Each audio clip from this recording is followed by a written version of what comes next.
com os efeitos das tarifas, o Espírito Santo lançou um plano de crédito rural de 10 bilhões de reais para enfrentar esse cenário. Vamos falar mais sobre essa iniciativa, sobre esses impactos esperados pelas taxas na economia brasileira.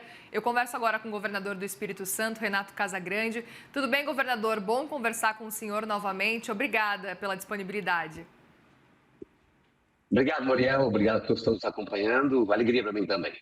Governador, gostaria de entender, antes de mais nada, um pouco da sua percepção, se na sua avaliação o governo federal está demorando realmente para lançar esse plano de socorro. Queria saber se o senhor estava esperando uma movimentação por parte do governo federal para poder lançar o plano por aí. Não, nós não estávamos esperando, Muriel, a posição do governo federal, não.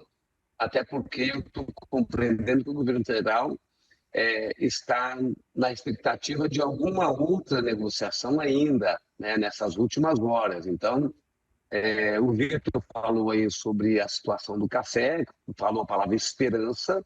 Nós também temos esperança, até porque o Espírito Santo é um grande exportador de café. 16% do nosso café exportado vai para os Estados Unidos, então nós também temos essa esperança. Então, acredito que o governo federal lançará essas medidas assim que, de fato, se consolidar o início da aplicação das tarifas. Mas nós, nos estados, e nós, no Espírito Santo, nós não esperamos, mas estamos também confiantes que o governo vai apresentar algumas medidas e que essas medidas serão replicadas lá no estado. Vamos fazer de tudo para replicar essas medidas. Então, para nós lá que lançamos ontem um plano de crédito, né, para o ano safra, e a prioridade é alcançar os produtores que estarão afetados pela tarifa, cafeicultores, produtores de gengibre, produtores de frutas, produtores de pimenta do reino. O estado é o segundo maior produtor de café, o primeiro produtor de café conilon, maior produtor de gengibre, maior produtor de pimenta do reino do Brasil, somos grandes produtores de frutas. Então o estado voltará o seu crédito, que é um crédito equalizado pelo governo federal e pelo governo estadual. Voltaremos para esses setores, que são setores que precisarão de um apoio maior neste momento. Além do crédito que nós estamos disponibilizando para a agricultura, também vamos ter que analisar crédito para o setor de pedras ornamentais, por exemplo, porque pedras ornamentais, só o quartzita que ficou na lista de exceção, o granito e o mármore ainda continuam com taxa. Então, nós também vamos ter que ter medidas voltadas para estes setores, que são setores que é um setor importante.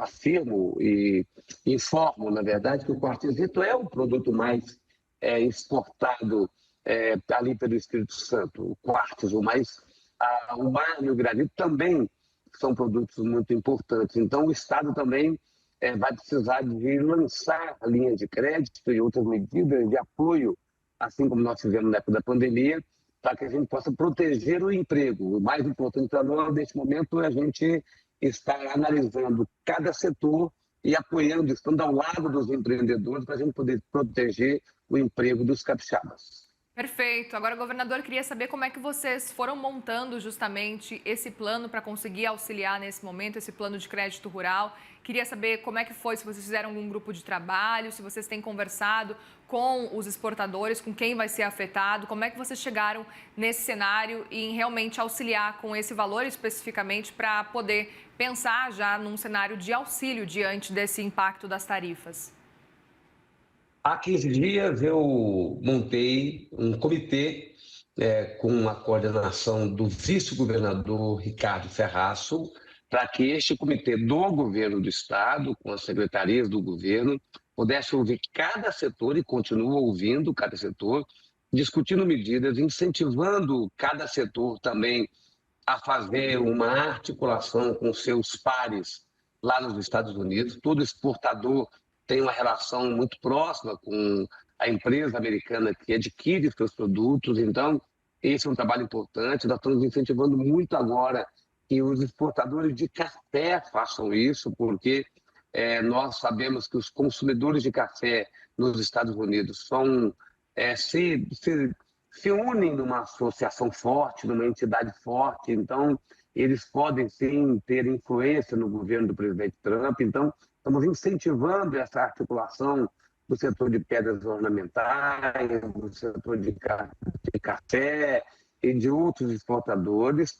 Estamos conversando com eles as medidas mitigatórias, aquelas medidas que vão compensar um pouco, caso de fato a alíquota seja implementada nessas próximas horas. Então, esse comitê é um comitê que acompanha de perto para colocar o governo ao lado desses empreendedores, para que eles possam se sentir também amparados e protegidos também pelo governo estadual, e a gente poder, então, sustentar a atividade econômica no estado do Espírito Santo. Nosso estado é um estado equilibrado, organizado, um estado com capacidade de, um momento como esse, a gente, com a nossa organização, dar um apoio.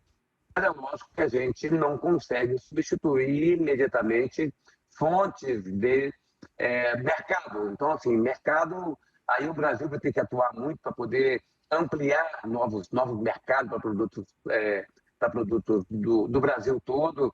Então, tem um trabalho de multilateralismo que tem que ser feito e de relações internacionais que tem que ser feito, para além dos Estados Unidos, compreendendo que nós vamos ter aí 4 anos do governo Trump, um governo muito nacionalista, muito voltado para si, né? Voltado para o próprio povo americano e voltado para a atividade econômica americana. Então, o Brasil vai ter também que começar a trabalhar, né, novos mercados, fazer relações com outras regiões, intensificar relações com outras regiões do mundo, para a gente alcançar novos mercados. Perfeito. Agora, governador, um outro ponto que eu gostaria de entender, vocês estão acompanhando com alguma expectativa? O senhor disse na primeira resposta que estão com esperança, assim como o governo federal, de talvez a gente acompanhar alguns produtos que os Estados Unidos não produzem, talvez com uma isenção também reduzida. A gente viu, inclusive, o Scott Bessent falando, o secretário do Tesouro, falando especificamente com relação a esse cenário, mas o secretário do Comércio também disse que talvez aqueles produtos que não são produzidos pelos Estados Unidos teriam uma taxação zerada. Isso na semana passada ainda. E a gente ficou na expectativa de que talvez café estaria nessa lista, o que ainda não aconteceu. Frutas, vocês estão acompanhando? Algumas frutas. Né? Frutas também, ele chegou a citar manga, abacaxi. Acompanhando de perto. Por isso, assim, dentro da tese apresentada pelo governo americano, alguns produtos que não estão na lista das exceções deveriam estar. Então, lógico, do parte do governo Trump, é difícil a gente ter um comportamento retilíneo, previsível, né, por parte do governo Trump. Então, as questões políticas no Brasil afetam também este momento na relação com o Brasil. Então, mas eu acredito, sim, que alguns produtos como café, fruta, pedras ornamentais, que são produtos, alguns desses produtos, os americanos precisarão comprar de algum lugar. Né? E que taxar o Brasil significa taxar também os americanos, aumentar a inflação americana, vai aumentar o produto. Eu não acho que o americano vai conseguir substituir rapidamente, até porque não tem mercado fornecedor, o café, por exemplo, do Brasil, que chega aos Estados Unidos. Então, não tem grandes fornecedores de café. Então, acho que nós temos, sim, estamos acompanhando de perto, sempre acompanhando com o governo federal, porque é quem tem a capacidade de se relacionar com o governo americano, mas acompanhando também através dos nossos empresários, dos empreendedores que têm relação com os empresários americanos. Esse acompanhamento é feito diariamente, por mim diretamente, pelo comitê que nós montamos lá no estado.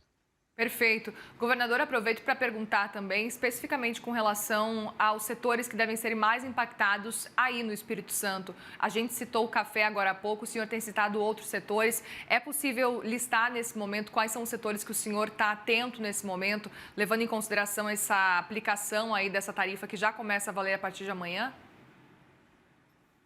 Tem 3 setores. Estou atento aos setores da agricultura, aos café, gengibre, pimenta, fruta, estou atento a isso.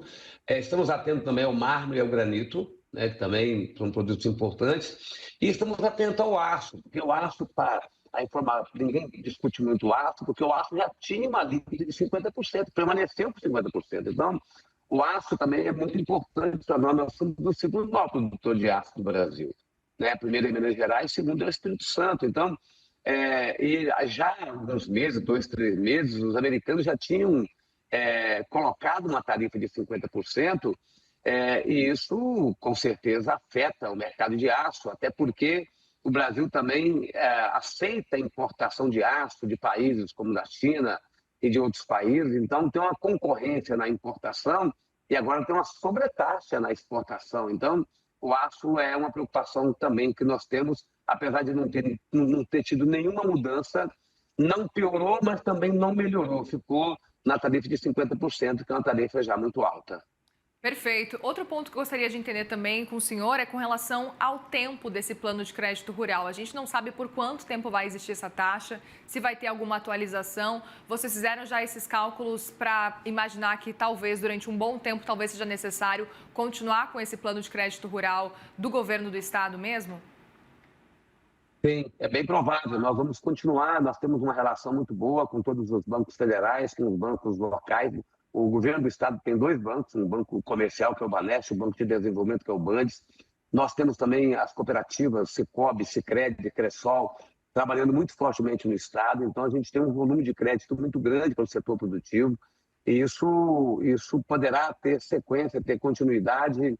E o governo do estado poderá continuar trabalhando a equalização desse custo para poder a gente ajudar esses setores. Então, nós não temos tempo para parar com esse investimento que a gente está fazendo. Governador, também aproveito para perguntar se o senhor está em contato com o governo federal, como é que está esse contato nesse momento? A gente tem acompanhado várias movimentações com empresários, com senadores, parlamentares também e governo federal. Como é que está esse contato nesse momento do senhor diante desse cenário? O contato mais intenso que a gente tem com o governo federal é com o vice-presidente, Geraldo Alckmin, porque ele está coordenando essa comissão. Já estive com ele algumas vezes tratando desse tema. Pedi a ele para incluir, por exemplo, o setor de pedras ornamentais neste comitê, ele incluiu, porque é um setor importante para o estado do Espírito Santo. Então, maior contato nosso é com o vice-presidente da República e tem dado toda a atenção e todas as informações, sempre argumentando que a dificuldade nas relações diplomáticas com os americanos. Então, o governo também apostou muito no primeiro momento e ainda continua apostando nas relações entre os setores empresariais. E de uns dias para cá, o governo americano também anunciou a possibilidade de algumas reuniões, de encontros entre os negociadores americanos, com o ministro Haddad, com o vice-presidente Geraldo Alckmin. Então, nossa expectativa também, a expectativa do governo federal, é que possa haver, possa acontecer esses encontros e a gente abrir um canal de diálogo, até porque as argumentações do governo americano são argumentações políticas, que não tem nada a ver com economia, né? A gente precisa de compreender a independência das nossas instituições e o governo americano argumenta muito fortemente a questão ideológica e política e a gente tem que fazer um convencimento, estar à mesa para fazer um convencimento que cada um pode ter a sua posição ideológica e política, mas a gente não pode prejudicar nem a população brasileira, nem a população americana. Então, o governo aposta muito nessa abertura do canal diplomático. Muito bem, governador do Espírito Santo, Renato Casagrande, mais uma vez, muito obrigada pela conversa aqui com a gente no CNN Money. Volto a repetir para o senhor voltar sempre, é sempre muito bom recebê-lo aqui. Muito bem, obrigado, Muriel, obrigado a todos vocês da TV. Obrigado, um abraço. Obrigada, governador. Tchau, tchau.